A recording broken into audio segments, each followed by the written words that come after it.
नमस्कार। सोचिए, परमाणु हमला ये एक ऐसा ख्याल है जिसे हम शायद ही कभी अपने दिमाग में आने देते हैं। लेकिन क्या हो अगर ये अकल्पनीय चीज हकीकत बन जाए। आज के इस विश्लेषण में हम यही समझेंगे कि ऐसी स्थिति में बचने के लिए क्या रणनीतियां हैं और तैयारी कैसे की जा सकती है। ये जो नंबर आप देख रहे हैं 15,000, ये सिर्फ एक आंकड़ा नहीं है। दुनिया भर में करीब करीब इतने ही परमाणु हथियार मौजूद हैं।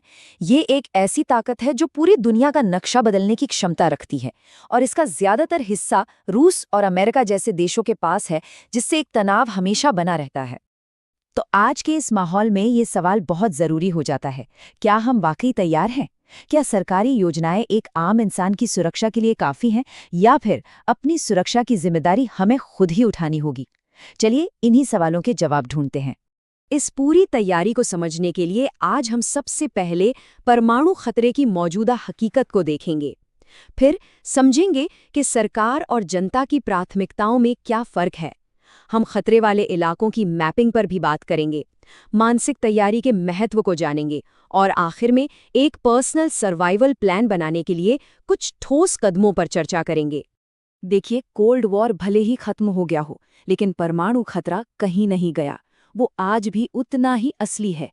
हिरोशिमा और चेर्नोबिल जैसी घटनाएं हमें याद दिलाती हैं कि इसका असर पीढ़ियों तक रहता है, और इसीलिए सिविल डिफेंस यानी नागरिक सुरक्षा आज भी बहुत ज्यादा मायने रखती है, शायद पहले से भी कहीं ज्यादा। लेकिन जब सरकारें किसी आपदा की तैयारी करती हैं, तो उनकी पहली प्राथमिकता क्या होती है? क्या वो सरकार को चलाने पर ध्यान देती हैं या आम जनता की सुरक्षा पर? और यहीं पर इन दोनों प्राथमिकताओं में अक्सर एक बड़ा अंतर देखने को मिलता है। सरकार की सबसे पहली प्राथमिकता होती है शासन की निरंतरता, मतलब कि हमले के बाद भी देश का नेतृत्व काम करता रहे। अब जैसा कि यहाँ दिख रहा है, एक तरफ तो सुरक्षित बंकरों में बैठे अधिकारी हैं और दूसरी तरफ आम जनता। तो सवाल ये उठता है कि अगर नेता सुरक्षित हैं तो आम लोगों के लिए क्या प्लान है? ये जो बदलाव है ना, ये बहुत जरूरी है समझना। कोल्ड वॉर के टाइम पर लोगों को बाकायदा परमाणु हमले के लिए ट्रेनिंग दी जाती थी, ड्रिल्स होती थीं और पब्लिक शेल्टर्स भी बनाए जाते थे। लेकिन आज तैयारी का फोकस बाढ़, भूकंप और दूसरे आतंकी हमलों पर शिफ्ट हो गया है। इससे हुआ ये है कि परमाणु तैयारी में एक बहुत बड़ी खाली जगह बन गई है। तो जब सरकारी प्राथमिकताएं बदल जाती हैं, तो अक्सर लोग खुद आगे आते हैं। तो अब सवाल ये है कि जानकारी और जागरूकता के जरिए लोग खुद को और अपने आसपास के लोगों को कैसे तैयार कर रहे हैं। और यहीं पर न्यूक मैप जैसे टूल्स बहुत काम आते हैं। ये एक कमाल का सिम्युलेशन है जो आपको दिखाता है कि अगर आपके शहर पर कोई न्यूक्लियर बॉम्ब गिरता है तो उसका असर कहाँ-कहाँ और कितना होगा। ये डर को एक समझने लायक जानकारी में बदल देता है, जिससे लोग खतरे को ज्यादा गंभीरता से लेने लगते हैं। और ये सिर्फ किसी एक टूल की बात नहीं है। आप देखिए, जापान के गांव में मॉक ड्रिल्स हो रही हैं, हवाई में सरकार ने गाइडलाइंस जारी की हैं।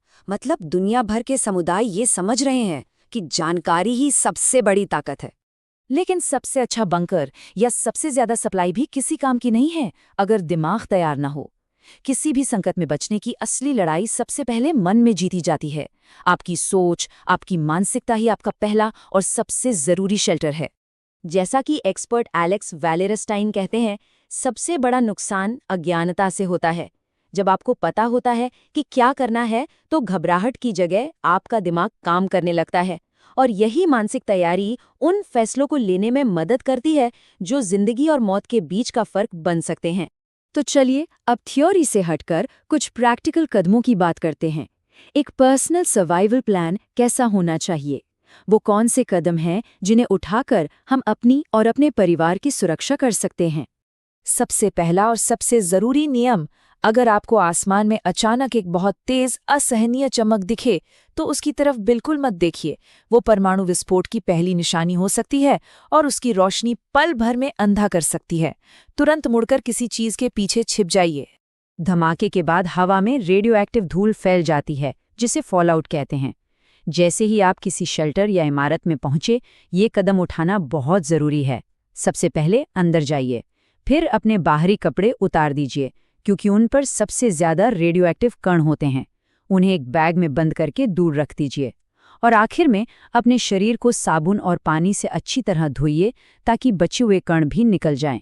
हाँ, एक बात और, हेयर कंडीशनर का इस्तेमाल मत कीजिएगा। तो आखिर में बात वही है, सबसे अच्छा शेल्टर कोई बंकर नहीं बल्कि जानकारी है, ज्ञान है। इस विश्लेषण का मकसद डराना नहीं बल्कि तैयार करना है, क्योंकि जब तैयारी होती है तो डर कम हो जाता है। तो आज ये सवाल खुद से पूछना बनता है, आपके परिवार का प्लान क्या है?